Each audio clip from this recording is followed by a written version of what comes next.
La phase équinoxiale est une phase où on ne supporte pas les différences. On ne supporte pas les distanciations. C'est une phase en quelque sorte centripète, alors que la phase solsticiale est une phase centrifuge, où l'on dit, bon ben voilà, c'est différent, il faut reconnaître que c'est différent. Nous sommes actuellement dans une phase solsticiale, ce qui signifie la mise en évidence des différences, la révélation des différences. Et on n'en est pas sorti, loin de là. On a eu déjà le Brexit. Et en ce qui concerne les lois juives dans le régime de Vichy, mais pas seulement, ça s'est déroulé en période équinoxiale. Parce que la période équinoxiale en question va de 1937-38 jusqu'en 1944. Et effectivement, les Juifs sont perçus comme étant un corps étranger, pas étranger au sens juridique du terme, mais étranger dans leur comportement, dans leur histoire, etc. etc.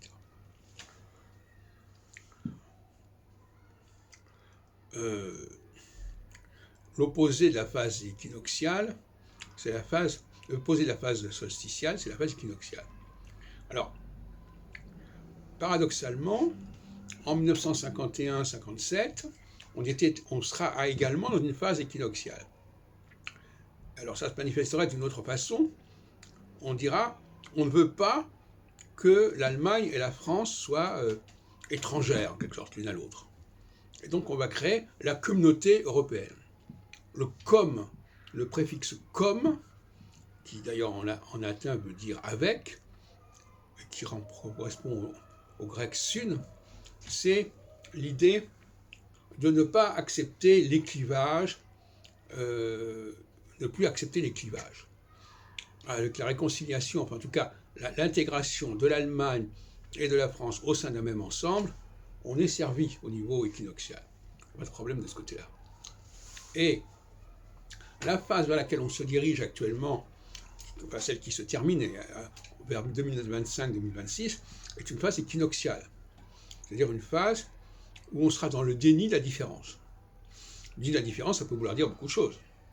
Par exemple, un empire, quand la France développe son empire, elle est dans le déni des différences. Elle dit, il n'y a pas de raison, oui, ils ne sont pas de même religion, ils ne sont pas de même race, ils ne sont pas de même géographie, mais c'est pas grave, on les intègre, on les assimile dans un ensemble au nom d'un certain nombre de valeurs. Et c'est ça qui est intéressant, c'est que l'argument de l'impérialisme français, c'est la République. C'est les valeurs de la République. Et à partir du moment où les gens de cet ensemble, cet empire, acceptent les lois de la République, il n'y a pas de problème. Et c'est un peu le discours que récupère Éric Zemmour, en fait. Or, on sait très bien que cette théorie